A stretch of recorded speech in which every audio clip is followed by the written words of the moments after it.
Hi, my name is Ben Eckel. I'm a third-year student at University. I'm 24 years old and my nationality is German. I follow the SBE, the program International Business, and there I did my specialization in the marketing area and my minor in the supply chain area. Now, before I start talking about Queen's University, the place you are most likely interested in, I would like to share with you some information about Canada as well, and thereafter we will talk about a little bit about the university itself. Now, Canada, there's a lot of stereotypes we have, and these stereotypes are really well explained by a really good commercial from the Molson Brewery for the beer Canadian. So let me first show you this video, and then thereafter I will elaborate a little bit more on it. Hey, I'm not a lumberjack or a fur trader, and I don't live in an igloo or eat blubber or own a dog sled, and I don't know Jimmy, Sally, or Susie from Canada, although I'm certain they're really, really nice. I have a prime minister, not a president. I speak English and French, not American, and I pronounce it about, not a boot. I can proudly sew my country's flag on my backpack. I believe in peacekeeping, not policing. Diversity, not assimilation. And that the beaver is a truly proud and noble animal. A toque is a hat. A Chesterfield is a coach. And it is pronounced Z, not Z. Canada is the second largest landmass, the first nation of hockey, and the best part of North America. My name is Joe, and I am Canadian. Thank you. So as you can see, this stereotype actually holds true about the cold weather there, and living in an igloo. Okay, you have also normal houses there, but if you're lucky you can also see places where they have these ice cities or igloos. I visited them as well, and yeah, don't be afraid of the cold weather actually, because celebrating or partying in the cold is an experience that you should actually make once in your lifetime. Partying with minus 20 degrees is actually a lot of fun, I would say.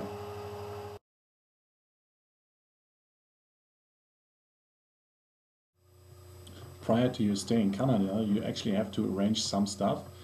But I have to say that the IRO, our IRO at the University, does a really good job on this one. So we need a TOEFL test or at least a waiver, and we get this, which is done actually by our IRO. And as well our grades have to be transmitted, but this is as well done by the IRO. Now one thing that you have to do is you have to pay the university health insurance plan. This is about $228 for one semester, so you have to pay this one in advance, but there you will also get the information how to do this. To actually stay in Canada for your semester abroad, which is less than 6 months, you do not need a visa. However, you can apply for it. One thing that I would recommend you is to actually get an international driver's license, because you are only allowed to drive 3 months after your arrival in Canada. So you would, if you want to travel thereafter, still a little longer, when your exams are done, you should have the international driver's license. Otherwise, it will be problematic to actually rent a car there.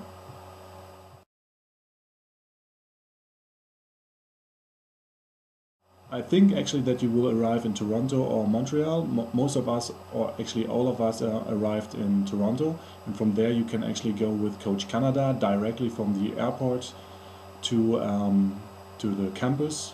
So this is the direct connection, which will cost you around $60. And I would recommend Megabus for all your travels when you stay in Canada. In Kingston you actually have this buddy system. However, I would say it actually doesn't work. After 3 weeks you went there, then they will start emailing you, some students from Queen's University. But it actually didn't work for me. I never got an email from them, and some others actually met their buddies, but it was at a time where you already were familiar with what to get in Kingston, because you have to find out yourself all the details, where to go, and the professors will tell you also what you need. So as I said, people are really friendly there, so you just approach anybody and they will help you. Another point is that we have in Queen's School of Business drop periods, which is 2 weeks. So if you want to have if you apply for a course that doesn't really fit your interest anymore, then you actually can choose to take another one. But be careful with this one, because sometimes the courses are full, and then you are not allowed to get into the course anymore. Although passing the normal courses is not that difficult, do I have to say that the workload is quite high. It is comparable actually to Masters, I would say. But here you have a lot of group work, so you have presentations and a lot of papers, I have to say, which are due throughout the whole semester. Then I had 1 week reading week, but this week you would or should actually plan some traveling.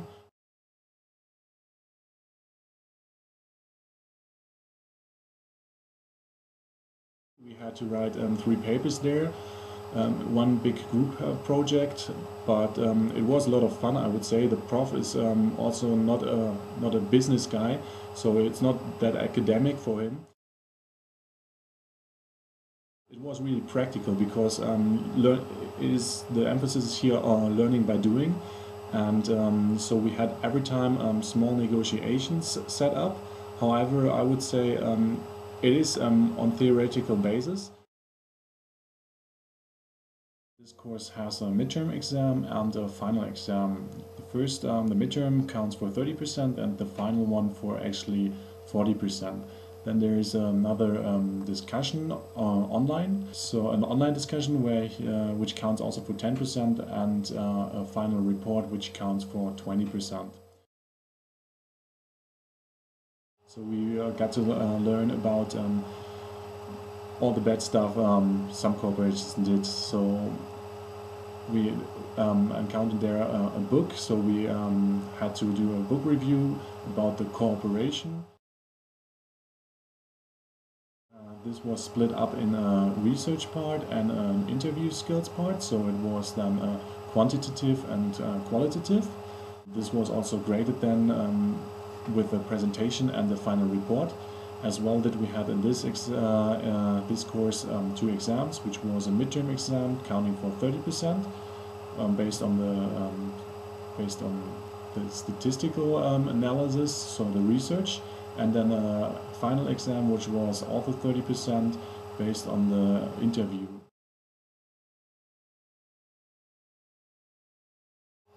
So I'm looking actually forward to come back to Kingston in September, and there are some do's and do nots, and I think they also hold true for me. And the one point is become friends with Canadians, so you should actually go out there and talk with the Canadians, and don't stick only with your exchange students.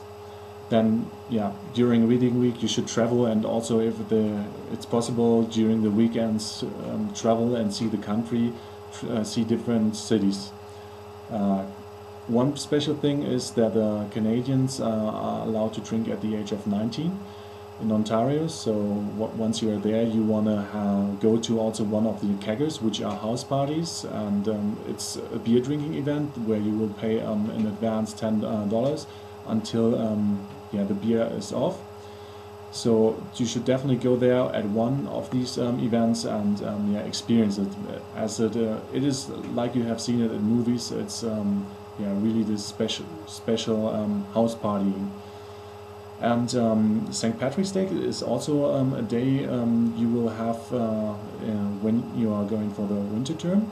So then you see all the Irish people, or actually everybody is dressed up in green and celebrates this Irish Day, as the heritage of Kingston is coming from the Irish. So as I said already, it is quite cold within Canada, but it will give you an opportunity to actually celebrate the cold with a big party outside. So there is an igloo festival in Montreal City that you can visit. I went to the Winter Carnival, which is in Ottawa as well as Quebec City. So there's also a really good place to actually celebrate within the cold with your friends. Yeah, as mentioned, hockey is the best sport ever within Canada. So what you should do is also visit one of the hockey games. You will always see some places the matches going on at the Fanatic Sports Bar. So there is quite a lot of other stuff to see as well there within the hockey. Then they emphasize also their maple syrup, so which is the maple leaf within the Canadian flag. So you should also try the maple syrup here. Maybe also bring some home for your family, for your friends. Yeah, drink Canadian. And coming now to the do nots, so stuff that you should not do actually within Canada is called a Canadian and American, since they are really patriotic about their country. They will not really like it being called American, although it would be technically still correct. Yeah, and some other stuff is do not expect university to be that easy, so you can definitely party a lot, more than I actually did in Maastricht. Nevertheless, is it quite a lot of workload, especially with the groups that you actually have that will start from the beginning and will hold until the end of your semester. And then also expect the food to be quite expensive. So the best place to actually go and shop will be Food Basics.